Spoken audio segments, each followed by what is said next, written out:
The phone wouldn't stop ringing. 20 missed calls. All from the same number. The same number that had blocked me just 3 days ago after calling me ugly in front of his friends and walking away, leaving me with a $200 dinner bill and a shattered heart. I stared at Mason Taylor's name flashing across my screen, my coffee growing cold in my trembling hands. The morning sun streamed through my apartment window, but all I could see was the terror in his voice from the last voicemail he'd left at 3 a.m. Hazel, please, you have to call me back. Something's happening. Something's very wrong. The photos. How did you? Please, I'm begging you. I smiled and let it go to voicemail again. After all, a girl like me should be grateful for the entertainment. But how did I go from being the broken-hearted victim to the one holding all the cards? How did 3 days transform me from a woman crying over a cruel breakup into someone who could make Mason Taylor, the man who thought he was untouchable, beg for mercy? The answer lies in what happened that night at Romano's restaurant, and more importantly, what I discovered about the man I thought I loved. Some secrets are buried so deep that when they finally surface, they don't just hurt, they destroy everything in their path. And Mason Taylor was about to learn that the quiet, ugly girl he discarded so carelessly had been hiding secrets of her own. Before we continue, please write in the comment which country you are watching this video. We love knowing where our global family is tuning in from. And if this is your first time on this channel, please subscribe. Your support helps us bring even more epic revenge tales of life. Enjoy listening. 3 days earlier, I sat across from Mason at Romano's, the upscale Italian restaurant where we'd had our first date 2 years ago. The irony wasn't lost on me that he'd chosen the same place to end things, though I didn't know it yet. You look beautiful tonight, he said, but his eyes were already scanning the room, looking for someone more interesting than his girlfriend of 24 months. I wore the emerald green dress he'd bought me for Christmas. My auburn hair fell in soft waves around my shoulders, and I'd spent an hour perfecting my makeup. I thought I looked good. I thought he'd think I looked good too. How naive I was. Thank you, I whispered, reaching across the table to touch his hand. His skin felt cold, distant. Mason, is everything okay? You seem different lately. He pulled his hand away and signaled the waiter for another whiskey. His third one. Everything's fine, Hazel. Can't a guy take his girlfriend out for dinner without getting the third degree? The words stung, but I pushed the feeling down. Mason had been stressed with work lately, or so he told me. His marketing firm was demanding and I understood pressure. I worked 60-hour weeks at the hospital as a trauma nurse. I knew about stress. I didn't mean. Hey, Mason. I turned to see 3 men approaching our table. I recognized them immediately. Jake Charles, Mason's college roommate with the perfectly styled blonde hair and expensive suits. Trevor Banks, who worked at the same marketing firm and always made uncomfortable jokes. And Ryan Mitchell, the one who never remembered my name despite meeting me dozens of times. Guys. Mason's entire demeanor changed. His face lit up like someone had plugged him into an electrical outlet. What are you doing here? We were just finishing up dinner with some clients, Jake said, his eyes barely acknowledging my presence. Mind if we join you for a drink? I wanted to say yes, I minded. This was supposed to be our night. We hadn't had a proper date in weeks and I'd been looking forward to reconnecting. But Mason was already pulling out chairs before I could object. Of course. Hazel, you remember the guys? Hi, I said softly, managing a small wave. Trevor nodded absently. Ryan looked right through me. Jake at least had the courtesy to smirk. The next hour was torture. They talked about work, about people I didn't know, about sports I didn't follow. Every time I tried to contribute to the conversation, one of them would interrupt or change the subject. Mason laughed at their jokes. Jokes that weren't funny, jokes that were sometimes cruel, jokes that made me shrink further into my chair. So Mason, Trevor said, leaning back in his chair and eyeing me with a look I couldn't quite decipher, when are you going to upgrade? The table went quiet. Mason's whiskey glass paused halfway to his lips. What do you mean? Mason's voice was carefully neutral. Come on, man. Jake jumped in, his voice lowering to what he probably thought was a whisper but wasn't. You know what we mean. You're successful, you're good-looking, you've got that new promotion coming up. Don't you think it's time for an adjustment? My blood turned to ice water. They were talking about me. Right in front of me, like I wasn't even there. Guys. Mason said, but there was no conviction in his voice. No anger. No defense of the woman he supposedly loved. I mean, look around this place, Ryan said, gesturing broadly at the elegant restaurant filled with beautiful couples. Look at the caliber of women here. Don't you want someone who fits? I stared at Mason, waiting for him to tell them to stop. Waiting for him to defend me. Waiting for him to remember that he'd once told me I was the most beautiful woman he'd ever seen, that he loved my smile, my laugh, the way I got excited about old movies and rescued stray cats. Instead, Mason drained his whiskey and set the glass down with a sharp clink. You know what? He said, his voice growing stronger with each word. You're right. The restaurant noise faded to a dull buzz. My heart stopped beating. The world tilted sideways. Mason. My voice came out as barely a whisper. He turned to look at me then, and I saw a stranger.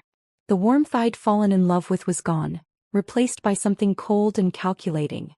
His dark brown eyes, the ones I'd once lost myself in, looked at me like I was something distasteful he'd found on the bottom of his shoe. Hazel, this isn't working anymore. What do you mean? The three men leaned back in their chairs like they were settling in to watch a show.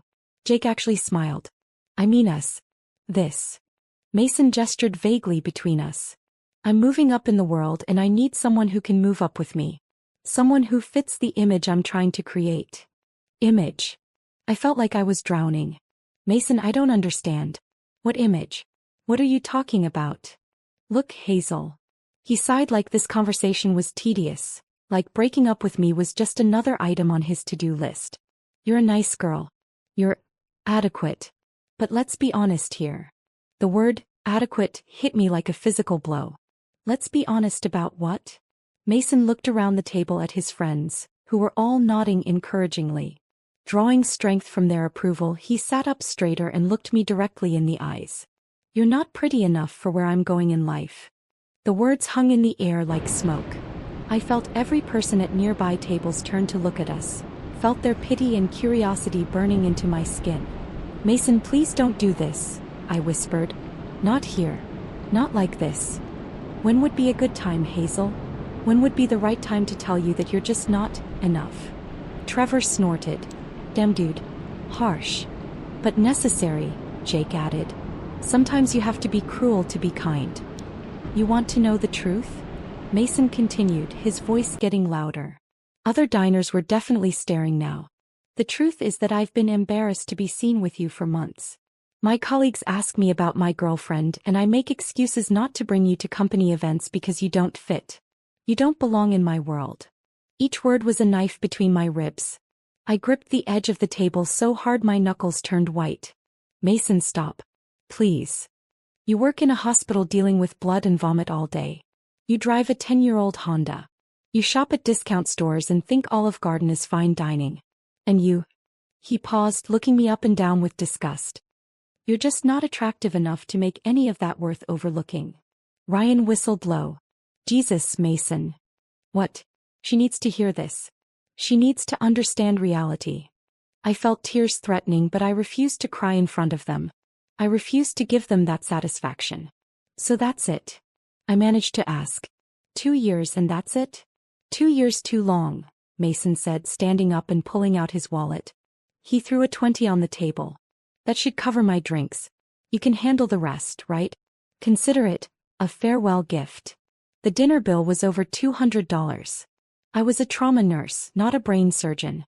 $200 was groceries for 2 weeks. Mason, I can't afford. You'll figure it out, he said, already putting on his jacket. You always do. His 3 friends stood up with him like a pack of hyenas following their leader. See you around, Hazel, Jake said with mock sympathy.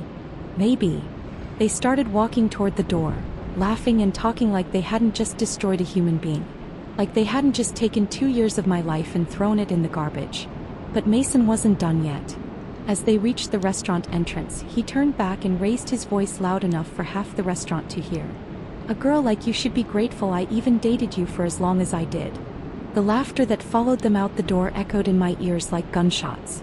I sat there in the suddenly too quiet restaurant, surrounded by strangers' pitying stares and my own humiliation. The waiter approached cautiously like I might bite. Miss? Will you be needing anything else? Just the check, please, I whispered. When he brought it, I stared at the total with numb disbelief. $237.43. More than I had in my checking account until payday. I smiled. Not because I was happy. Not because I was okay. I smiled because something inside me had broken, and when it broke, it revealed something I'd kept buried for a very long time. Something Mason Taylor had no idea existed. Something that was about to make his life very, very complicated. I paid the bill with my credit card and walked out of Romano's with my head held high. The valet brought my 10-year-old Honda. Actually a 9-year-old Civic that I'd bought with cash because I believed in living within my means. Mason had always made comments about my car, my clothes, my choices. I'd thought he was joking, trying to motivate me to better myself. Now I understood he'd been cataloging my inadequacies for months. The drive home to my modest apartment in the suburbs was a blur of streetlights and tears I refused to let fall. When I finally made it inside, I deadbolt the door, kicked off the heels that had been pinching my feet all night, and walked to my bathroom mirror. Ugly, I said to my reflection. The woman staring back at me had auburn hair that caught the light like copper, green eyes that men had once called mesmerizing, and the kind of delicate features that belonged in Renaissance paintings. I wasn't a supermodel, but I'd never considered myself ugly. I thought I was pretty. More importantly, I thought Mason thought I was pretty. Adequate, I continued, testing the word like poison on my tongue. I'd graduated summa cum laude from nursing school. I'd worked in trauma units in 3 different cities. I'd saved lives, comforted families, and made a difference in the world every single day. I'd never considered myself adequate. I'd thought I was accomplished. But Mason was right about one thing. I wasn't who I appeared to be. I walked to my bedroom and opened the closet door. Behind my work scrubs and casual clothes, pushed to the very back where I never looked, was a garment bag I hadn't touched in over 3 years. Inside was a black cocktail dress that had cost more than Mason made in a month. Beside it hung jewelry that could have paid off his student loans. At the bottom of the bag were shoes that were works of art, and a clutch purse that had been handmade in Italy. I pulled out my laptop and logged into a bank account I hadn't accessed since I'd moved to this city and started over as just Hazel the nurse. Current balance: $2,847,392.67. I scrolled through my portfolio. Tech stocks, real estate investments, municipal bonds. All performing beautifully, just as my financial advisor had predicted. Then I opened my other laptop. The one I kept hidden in a false bottom of my dresser drawer. The one with software that cost more than most people's cars. It was time to remember who I used to be. My name is Hazel Wilson, and yes, I'm a trauma nurse. But I'm also the daughter of tech mogul Richard Blackstone, founder and CEO of Blackstone Industries. I'm worth more than Mason and his 3 idiot friends would make in their combined lifetimes. 3 years ago, after my father's death, I'd inherited not just his money but his company. A company I'd helped him build from the ground up, starting with coding lessons when I was 12 and progressing to corporate strategy by the time I was 25. But inheriting billions at 26 had taught me something valuable. When people know you're rich, they never love you. They love your money, your connections, your power. They love what you can do for them. So I'd made a choice. I'd put professional managers in charge of Blackstone Industries, moved to a new city, and started over as a trauma nurse. Something I'd always wanted to try. I'd lived modestly, driven ordinary cars, shopped at normal stores. I'd wanted to find someone who would love me for me, not for what I could give them. I'd thought I'd found that person in Mason Taylor. How wrong I'd been. I opened my secure messaging system and typed a quick message to my head of security, a former CIA operative named Victoria Cross who'd worked for my father for 15 years.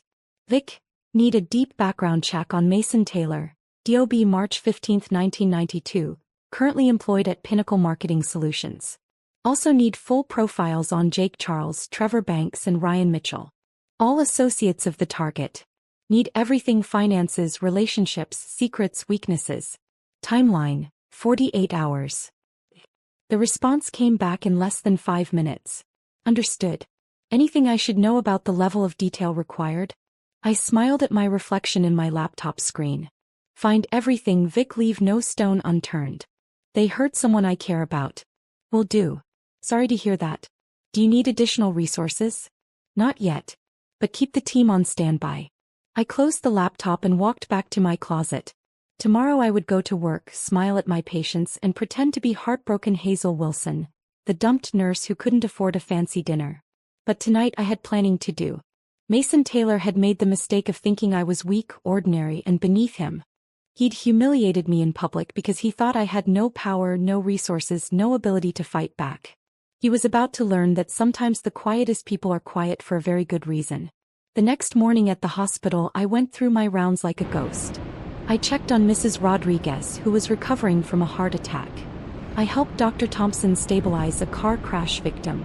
I comforted a scared teenager who'd overdosed at a party. Normal Hazel Wilson things. The kind of adequate work that adequate people do. My phone buzzed with a text from my best friend and fellow nurse, Emma Clark. "Girl, you look like hell. Coffee break." No. Emma was the only person in this city who knew anything about my past, and even she didn't know everything. I'd met her during nursing school and told her I came from money but wanted to make my own way. She thought money meant my family was upper middle class, not that I could buy the hospital we worked in without checking my bank balance. "Okay, spill," Emma said when we sat down in the hospital cafeteria with our terrible coffee. "You're doing that thing where you smile but your eyes look dead. What happened?" "Mason broke up with me." "That bastard." "How?" I told her the story, watching her face cycle through disbelief, anger, and finally rage. "He called you what?" "In public." Emma's voice carried across the cafeteria, making several people turn to look. "That piece of garbage." "Hazel, honey, you know he's wrong, right? You know you're beautiful." "Do I?" I asked quietly. "Yes, you absolutely do. You're stunning, you're brilliant, you're kind, and you save lives for a living." Mason Taylor is a walking pile of mediocrity in an expensive suit. "You're worth 100 of him." If only she knew how literally true that was. "It's fine," I said. "I'm fine." "No, you're not. You're planning something. You get this look when you're planning something. It's the same look you had when you figured out how to prove that Dr. Kingston was stealing medication." Emma knew me well. Too well. "I'm not planning anything. What would I plan? I'm just a nurse, remember? Just adequate." "Don't you dare," Emma said, pointing her fork at me like a weapon. "Don't you dare let that moron make you believe you're anything less than amazing." My phone buzzed. A message from Victoria Cross. "Initial sweep complete. Meet tonight. Your place 9 p.m. I typed back quickly. "Confirmed." "Who's that?" Emma asked. "Wrong number." I lied smoothly. "Listen, I should get back to work. Mrs. Rodriguez needs her medication adjusted." "Hazel." Emma grabbed my hand. "Promise me you won't do anything stupid. I know you're hurt, but don't let him turn you into someone you're not." I squeezed her hand and gave her my most reassuring smile. "Don't worry about me, Em. I'm going to be just fine." At exactly 9 p.m. Victoria Cross knocked on my apartment door. She looked exactly the same as she had 3 years ago. Platinum blonde hair pulled back in a severe bun, sharp blue eyes that missed nothing, and the kind of understated elegance that came from years of operating in high-stakes environments. "Hazel," she said, embracing me briefly. "You look good. Civilian life agrees with you." "Thanks, Vic. Come in." She set her briefcase on my kitchen table and opened it with practiced efficiency. "I have to say, when you disappeared into suburban nursing life, I never expected to hear from you again. Your father would be proud, by the way. The company's stock price has increased 40% since you took over. The managers you recommended are excellent." "They are. But they're not you." Victoria pulled out a thick file. "Now, let's discuss why you want to destroy Mason Taylor." "I didn't say I wanted to destroy him." Victoria gave me a look that could have frozen water. "Hazel, I've known you since you were 16 years old. I know the difference between a routine background check and a nuclear option investigation. This is nuclear option." I sank into my chair. "Tell me what you found." "Mason Taylor is a textbook narcissist with delusions of grandeur and financial problems he hides well." Victoria opened the file with a flourish. "On the surface he looks good. Marketing manager at Pinnacle, nice apartment, expensive clothes, drives a leased BMW. But dig deeper." She spread photos and documents across my table like she was laying out a hand of cards. "His credit cards are maxed out. He owes $43,000 in student loans. His rent is 2 months behind and he's been moving money between accounts to avoid overdraft fees. The expensive lifestyle? It's all smoke and mirrors." "What about his job?" Pinnacle Marketing is struggling. They've been laying people off quietly for 6 months. Mason's position is safe for now, but barely. And there's something else. Victoria's voice dropped. He's been embezzling. My blood went cold. What? Small amounts. 100 here, 200 there. He's been skimming from client expense accounts and billing personal charges as business expenses. I estimate he's stolen about $15,000 over the past year. Does Pinnacle know? Not yet. But they will once someone knows where to look. Victoria smiled.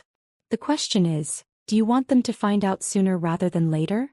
I stared at Mason's photo. He looked so confident, so smug. Even in a corporate headshot, his arrogance radiated through the camera. What about his friends? Jake Charles is drowning in gambling debts. Trevor Banks is having an affair with his boss's wife. Ryan Mitchell has a sealed juvenile record that would definitely affect his security clearance at his defense contractor job. How sealed? Let's just say it involves violence and leave it at that. I absorbed this information, feeling pieces of a plan clicking into place in my mind. Vic, I need you to do something for me.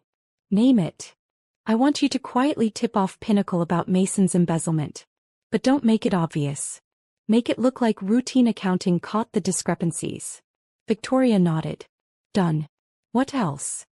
Can you arrange for Jake Charles's gambling debts to be called in? All at once.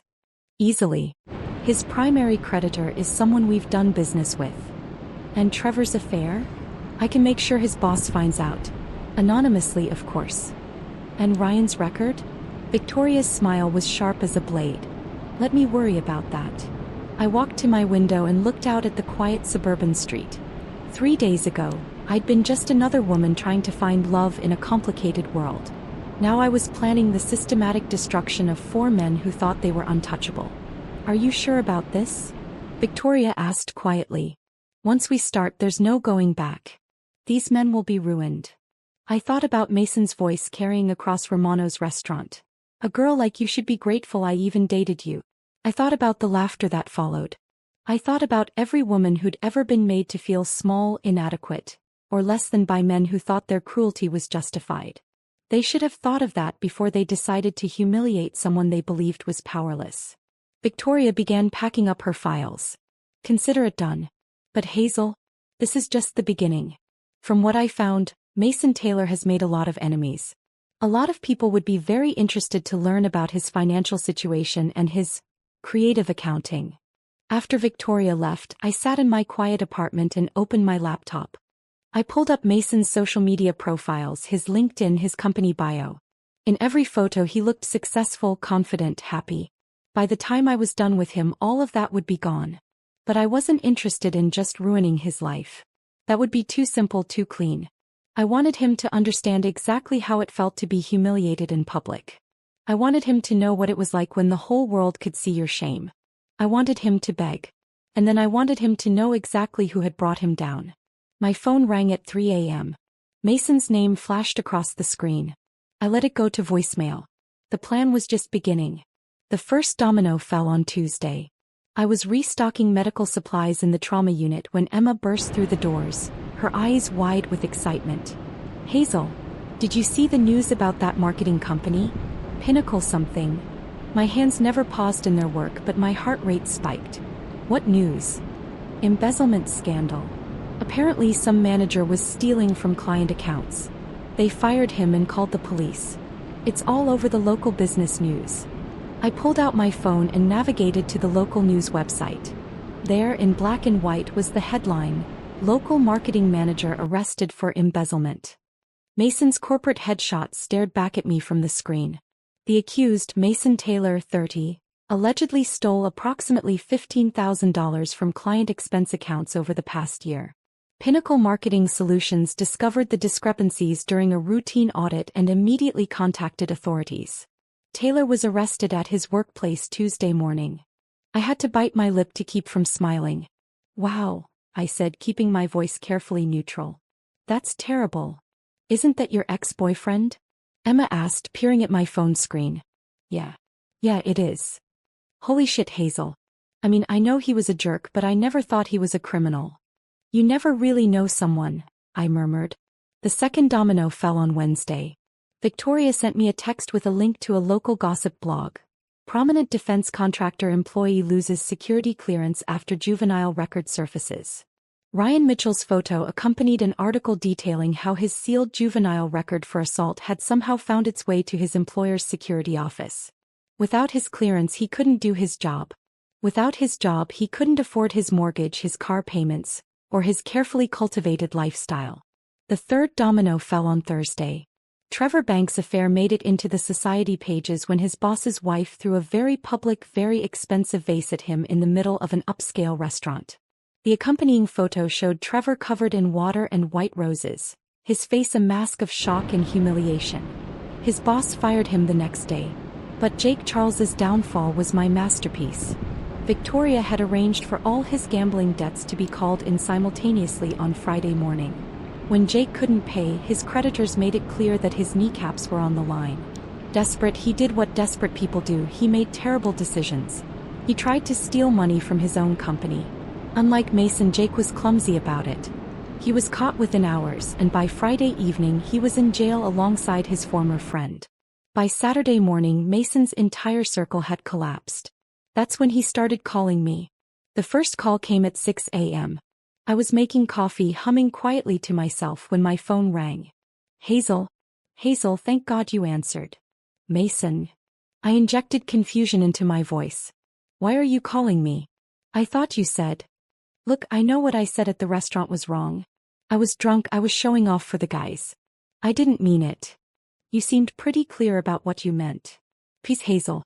I'm in trouble. Real trouble. I've been arrested, I've lost my job, and I need help. What kind of help? Legal help. Financial help. I can't afford a good lawyer, and the public defender they gave me looks like he's barely out of law school. I let silence stretch between us. Hazel, are you there? I'm here. I'm just confused about why you think I'd help you. You said I was ugly, remember? You said I was adequate at best.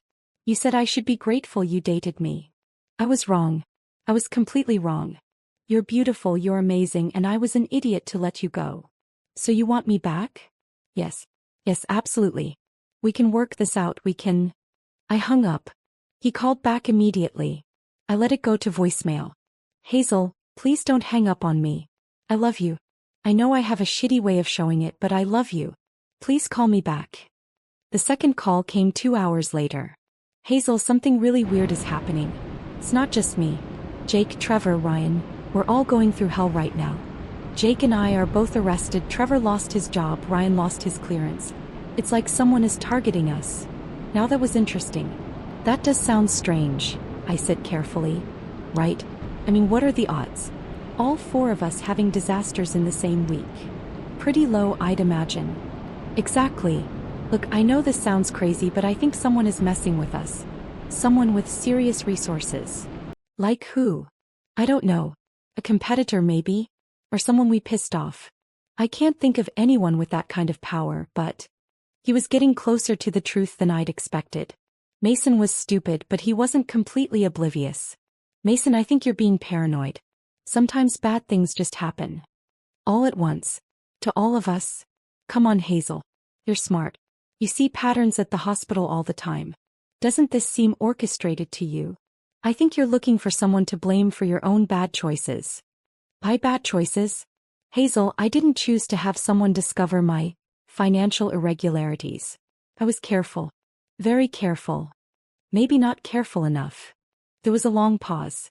You know what? You're right. I made mistakes and now I'm paying for them. But that doesn't change the fact that I need help, and you're the only person I trust. The only person you trust? Really? Yes. You're the only person who ever cared about me for me, not for what I could give them. The irony was so thick I could have cut it with a knife.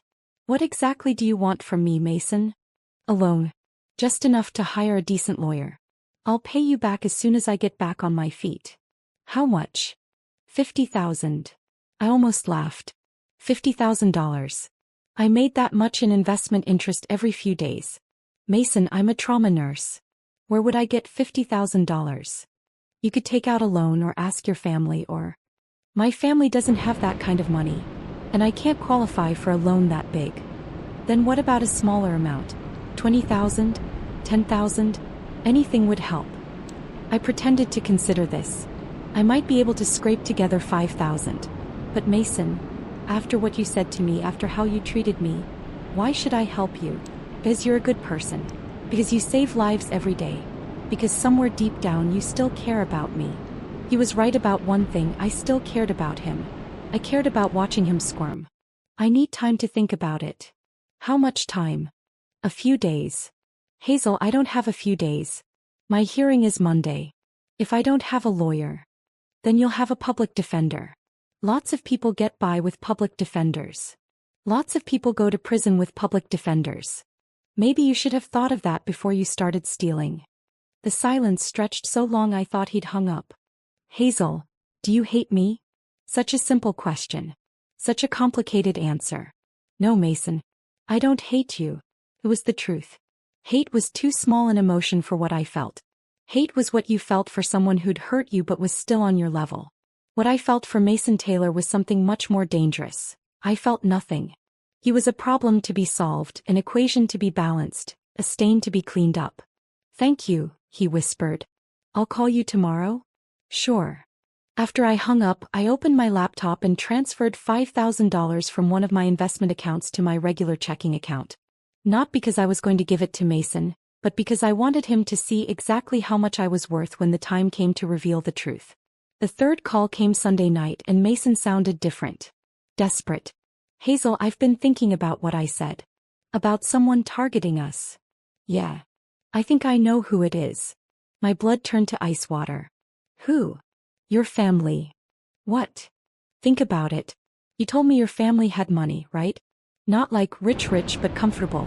What if they found out what I said to you? What if they decided to teach me a lesson? I almost admired his intuition.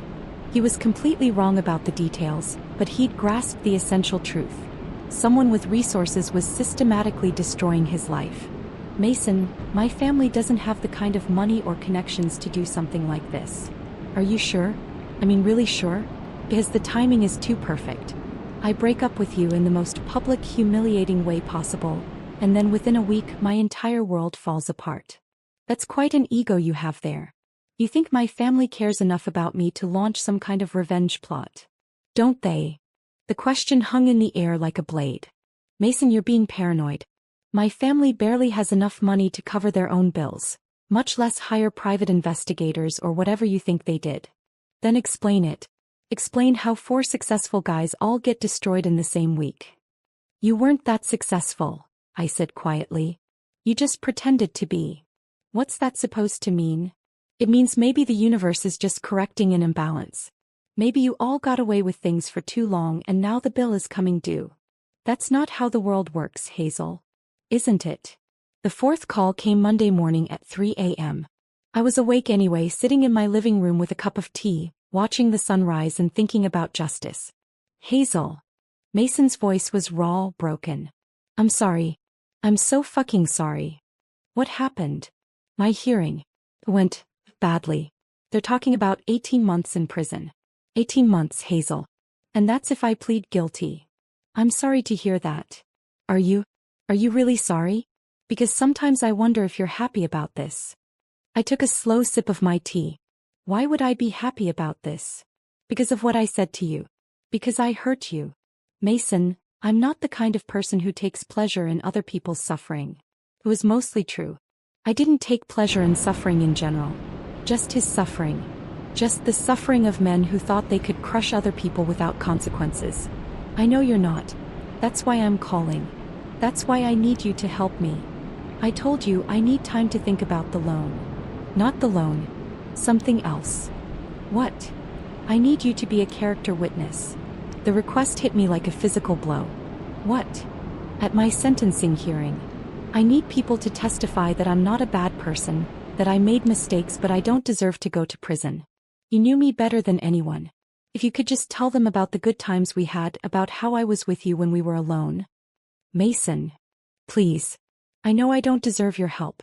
I know I was cruel and stupid and wrong about everything. But Hazel, if you could see me now. I'm broken.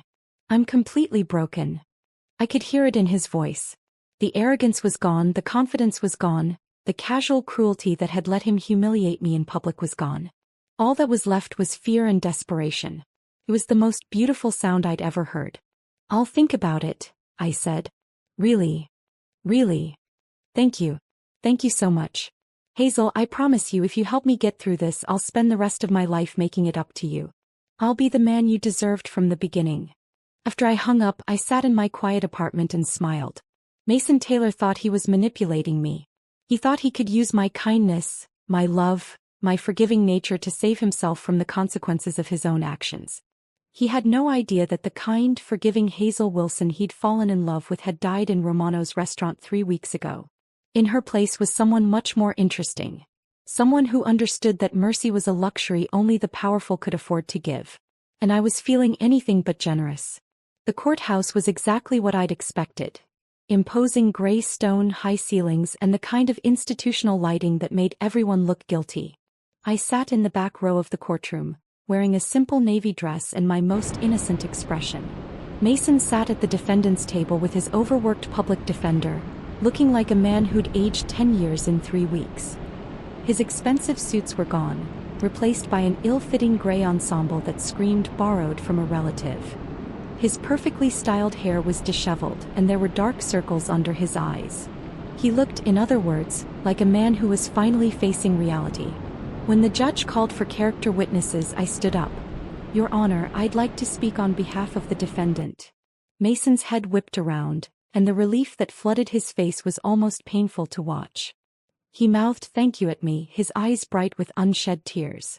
I walked to the witness stand with measured steps, placed my hand on the Bible and swore to tell the truth, the whole truth and nothing but the truth. "State your name and relationship to the defendant," the judge instructed. "My name is Hazel Wilson. Mason Taylor was my boyfriend for 2 years. Was? Yes, Your Honor. We broke up recently." "I see.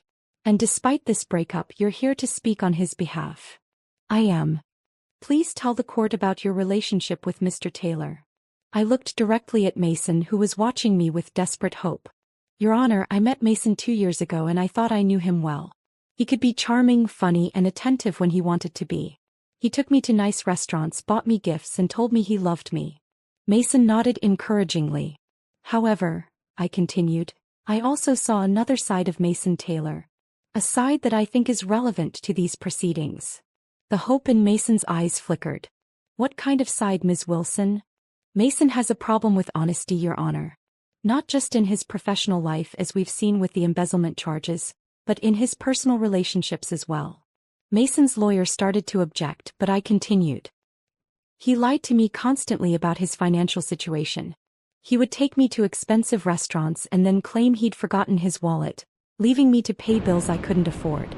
He borrowed money from me repeatedly, promising to pay it back and never did." "How much money?" the judge asked. I'd prepared for this question. Over the past week, I'd carefully documented every dinner I'd paid for, every loan I'd given him, every expense he'd pushed onto me while maintaining his illusion of success. "Approximately $3,000 over the course of our relationship, Your Honor." Mason's face had gone white. "But the financial deception wasn't the worst part," I continued. "The worst part was how he treated me when he thought it didn't matter anymore." "Can you elaborate?" 3 weeks ago, Mason took me to Romano's restaurant. While we were there, some of his friends joined us. In front of these men, and in front of a restaurant full of strangers, Mason told me I was ugly, that I wasn't good enough for him, that I should be grateful he'd dated me at all. He then left me to pay a $200 dinner bill and walked out, announcing loudly that a girl like me should be grateful he even dated me.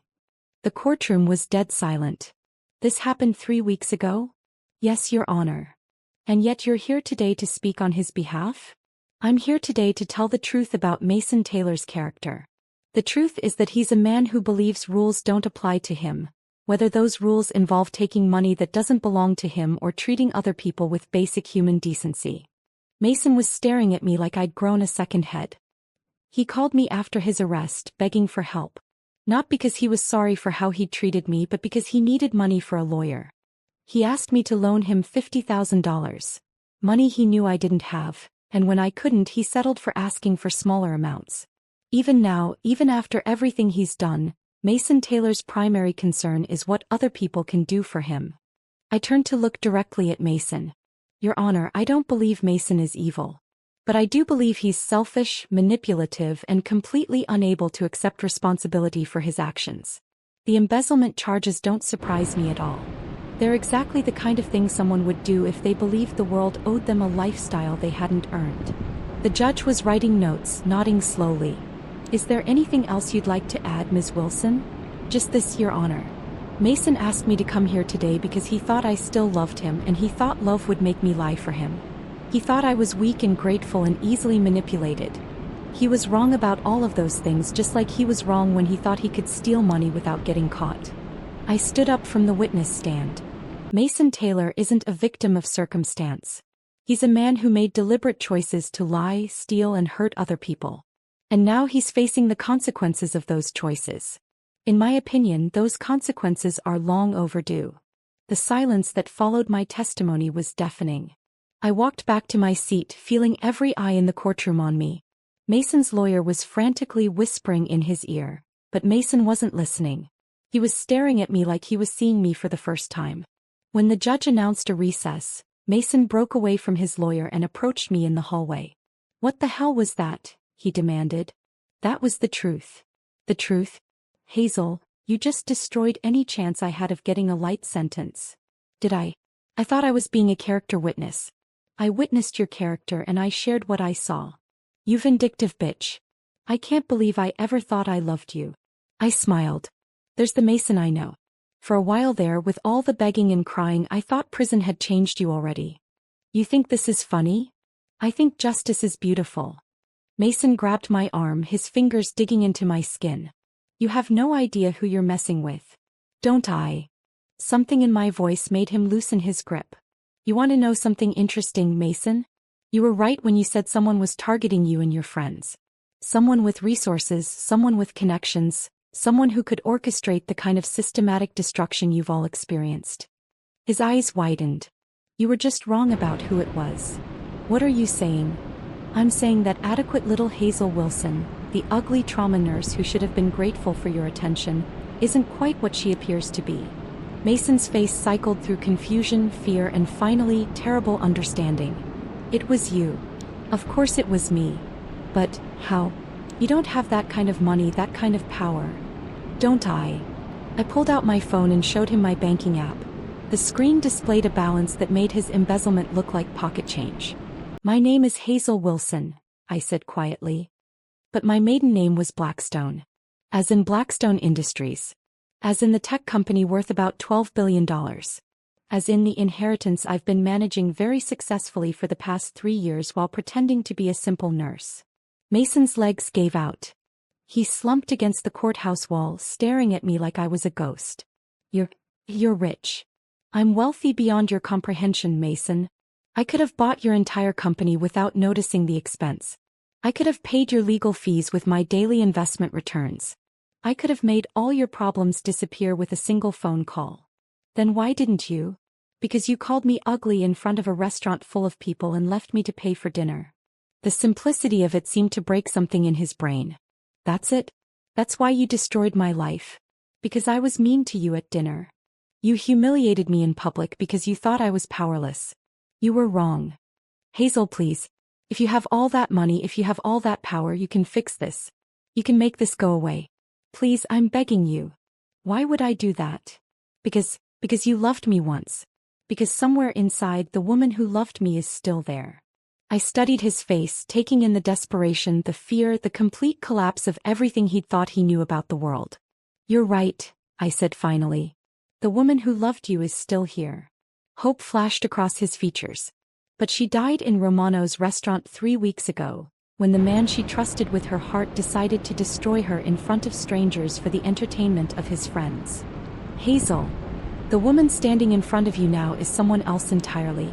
Someone who understands that mercy is a luxury, and forgiveness is a gift that has to be earned. What do you want? Tell me what you want and I'll do it. I want you to go to prison, Mason. I want you to have 18 months to think about what it feels like when someone more powerful than you decides you're disposable. You can't be serious. I'm completely serious. But don't worry, I'm not completely heartless. I've arranged for you to have the best possible experience while you're incarcerated. What does that mean? It means I made some donations to the prison system. Donations that will ensure you have a private cell, good medical care, access to educational programs, and protection from the more dangerous inmates. Mason stared at me in horror. You're going to let me go to prison, but you're going to make sure I'm comfortable while I'm there? I told you I'm not evil. I just want you to have time to think. Think about what? Think about how it feels to be powerless. Think about how it feels when someone you trust betrays you. Think about how it feels to be dismissed and discarded by someone who thinks they're better than you. The bailiff announced that court was resuming. I have to go, I said. Good luck with your sentencing, Mason. As I walked away, I heard him calling after me. Hazel. Hazel, wait. We can work this out. We can. But I was already gone. Mason Taylor was sentenced to 18 months in federal prison. I wasn't in the courtroom when it happened. I was at work helping Dr. Martinez stabilize a construction worker who'd fallen from scaffolding, but Victoria sent me a text with the news. Package delivered. Target acquired. Mission accomplished. That evening I sat in my apartment with a glass of wine and reflected on the past month. For men who'd thought they were untouchable had learned otherwise. For men who'd believed they could humiliate someone without consequences had discovered they were wrong. But I wasn't done yet. 6 months into Mason's sentence, I received a letter. It was handwritten on prison stationery, and my name was written in careful block letters on the envelope. Dear Hazel, I know you probably don't want to hear from me, but I needed to write this letter. I've had a lot of time to think about what happened, about what I did, and about who you really are. You were right about everything. I was selfish, cruel, and completely blind to what I had. I treated you terribly because I thought you couldn't fight back. I thought you were weak and dependent and grateful. I was wrong about all of it. I've been thinking about something you said in the courthouse hallway. You said the woman who loved me died in Romano's restaurant. I think you're wrong about that. I think that woman was never really there at all. I think you've been playing a game since the day we met and I was too stupid to realize it. I think you've been watching me, studying me, waiting for me to show you who I really was. And when I finally did, when I revealed exactly how shallow and cruel I could be, you decided it was time to end the game. I don't blame you for that. I would have done the same thing if I were smart enough and powerful enough to pull it off. What I can't figure out is why you dated me in the first place. With your money, your resources, your intelligence, you could have had anyone. Why me? Why waste 2 years on someone like me? I think it's because you were lonely. I think being that rich, that powerful makes it impossible to trust anyone. Everyone wants something from you. Everyone has an angle. So you tried an experiment. You pretended to be someone ordinary to see if you could find someone who would love you for who you were, not what you could give them. The experiment failed. I failed. I'm sorry for that, Hazel. Not just sorry I got caught, not just sorry I'm in prison, but truly sorry that I proved you can't trust anyone. Sorry that I took your hope and crushed it in front of a restaurant full of strangers. You probably won't believe this, but I did love you. Not the real you, I never knew the real you, but I loved the woman you pretended to be. I loved your kindness, your dedication to helping people, your laugh when you watched old movies. I loved how excited you got about small things and how you cried during commercials with dogs. I just loved all of that less than I loved impressing my friends. I don't know if the real Hazel Blackstone has any of those qualities, or if they were all part of the performance. But if they were real, if any part of the woman I fell in love with was real, then I'm sorry I wasn't good enough for her. I'm not writing this to ask for forgiveness. I'm not writing this to ask you to get me out of prison early. I know I deserve to be here, and honestly, prison is probably the safest place for me right now. Jake Charles is in the cell next to mine, and he's told me some interesting stories about what happened to Trevor and Ryan after they got out. Apparently Trevor's wife left him and took half of nothing, which was still more than he deserved. And Ryan? Well, let's just say that losing his security clearance was the least of his problems. Funny how many people have grudges against a guy who used to beat up kids when he was 16. I'm writing this because I want you to know that your experiment wasn't a complete failure. I did love you as much as someone like me is capable of loving anyone. And I think somewhere under all that anger and calculation you loved me too. Maybe that's enough. Maybe that's more than either of us expected to get. I hope you find someone worthy of the real you, whoever that is. I hope you find someone who sees your wealth and your power and your intelligence and still loves the woman who rescues stray cats and cries at movies. I hope you're happy, Hazel.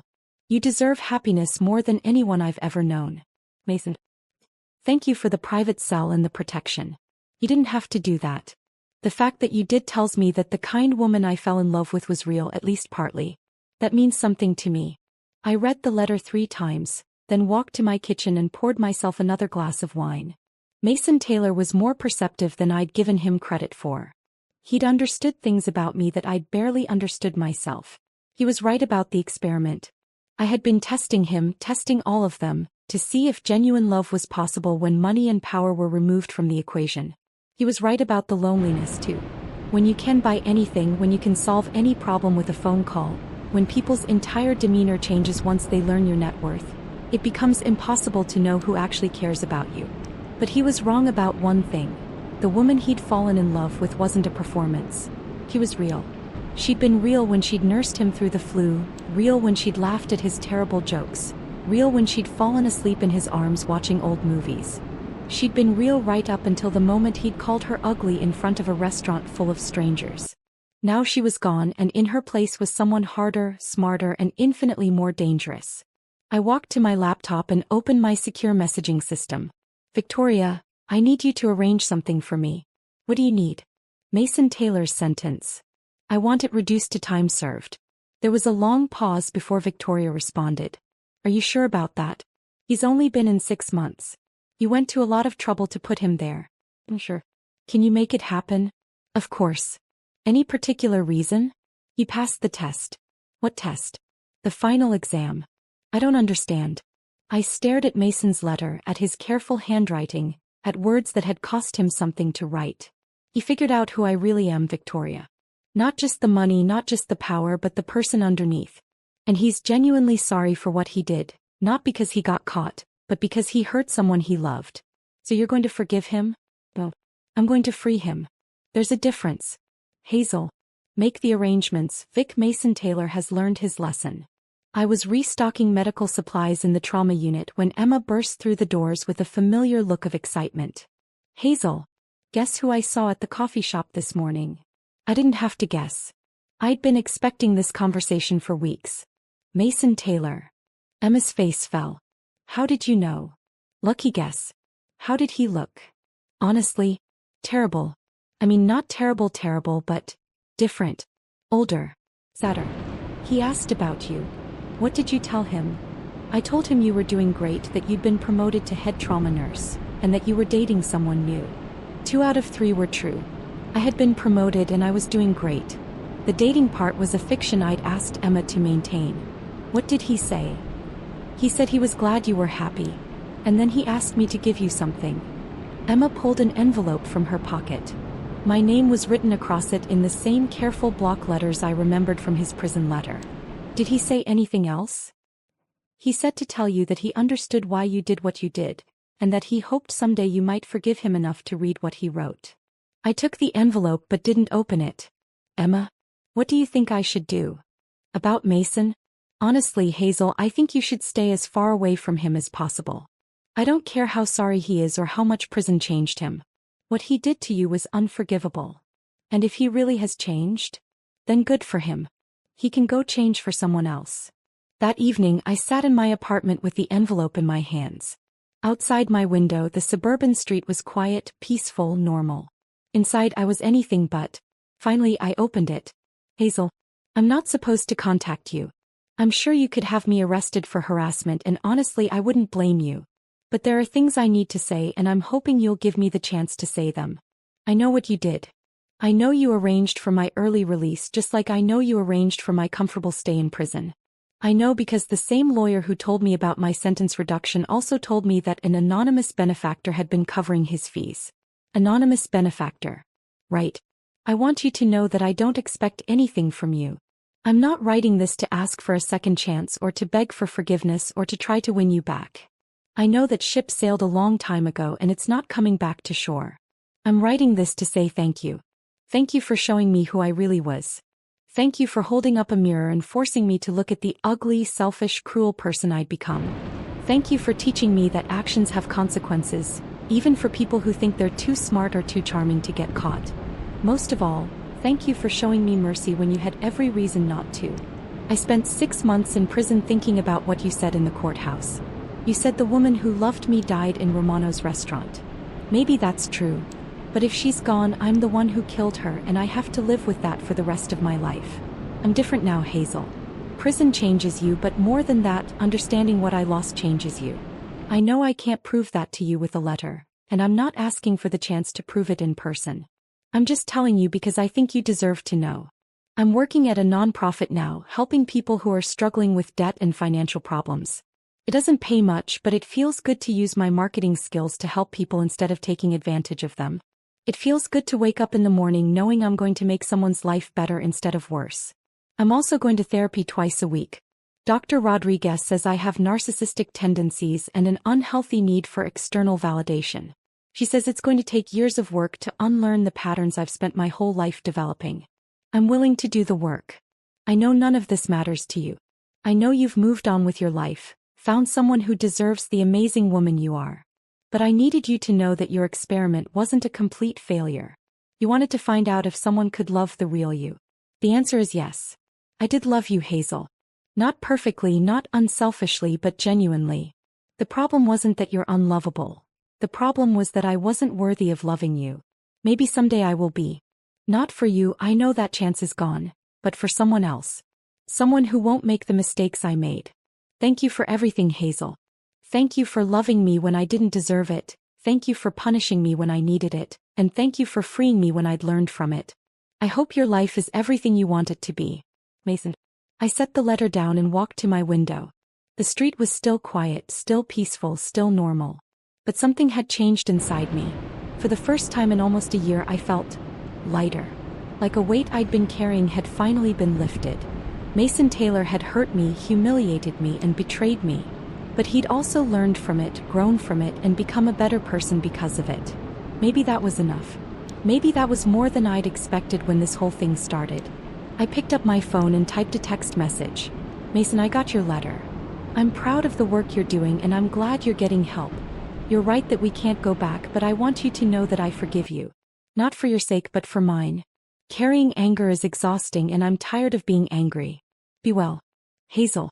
I hit send before I could change my mind. His response came back within minutes. Thank you. That means more to me than you'll ever know.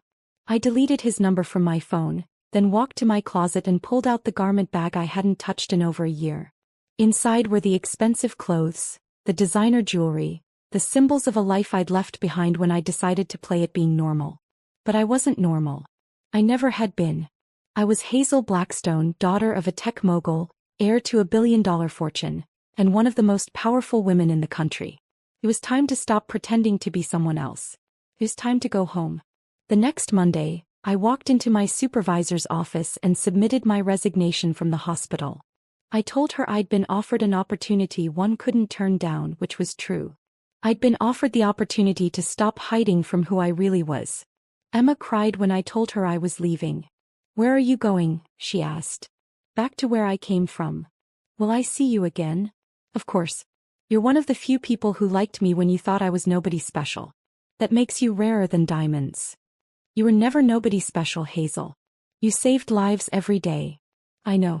And I'll keep saving lives. Just differently." 1 week later, I stood in the executive boardroom of Blackstone Industries, wearing a tailored black suit that cost more than most people's cars. Around the table sat 12 of the most powerful executives in the tech industry, all waiting to hear what I had to say. "Ladies and gentlemen," I began, "my name is Hazel Blackstone, and for the past 3 years, I've been letting other people run my company while I figured out who I wanted to be." I clicked to the first slide of my presentation. I'm done figuring. It's time to get back to work. 6 months later, Blackstone Industries announced a revolutionary new healthcare initiative. A network of trauma centers that would provide free emergency care to anyone who needed it, staffed by the best medical professionals in the world and funded by one of the largest endowments in history. The first center opened in the city where I'd worked as a nurse. Emma was hired as the head nurse, with a salary triple what she'd made at our old hospital. At the dedication ceremony, a reporter asked me why I'd chosen to focus on trauma care. "Because trauma changes people," I said. "Sometimes it breaks them, sometimes it makes them stronger, and sometimes it shows them who they really are. I believe everyone deserves the chance to heal from their trauma and become who they're meant to be." "Is this initiative personal for you, Ms. Blackstone?" I thought about Mason Taylor probably helping someone struggling with debt at his nonprofit job. I thought about the letter he'd written, the genuine remorse in his words, the man he was trying to become. I thought about the woman I'd been when I'd fallen in love with him, and the woman I'd become when he'd betrayed me. All healing is personal, I said. We're all walking around with wounds, some visible and some hidden. The question isn't whether we'll be hurt, we will be. The question is what we choose to do with that hurt. And what did you choose to do with yours? I smiled at the camera, and for the first time in years the smile reached my eyes. I chose to use it to help other people heal theirs. Later that night, alone in my penthouse apartment overlooking the city, I received a text from an unknown number. Saw the news about your trauma centers. Incredible work. The world is lucky to have you. I stared at the message for a long time, then typed back. The world is lucky to have people willing to do better. Keep doing the work, Mason. It matters. Then I deleted the conversation and blocked the number. Some chapters of your life end with reconciliation. Some end with revenge. This one ended with something rarer, redemption. Not just for him but for me too. Because the truth is, Mason Taylor hadn't just shown me who he really was that night in Romano's restaurant. He'd shown me who I really was too. I was someone who could love deeply, who could be hurt profoundly, and who could choose justice over vengeance when it mattered most. I was someone who could use power responsibly, who could turn pain into purpose, and who could build something beautiful from the ashes of betrayal. I was Hazel Blackstone. And I was finally ready to be her.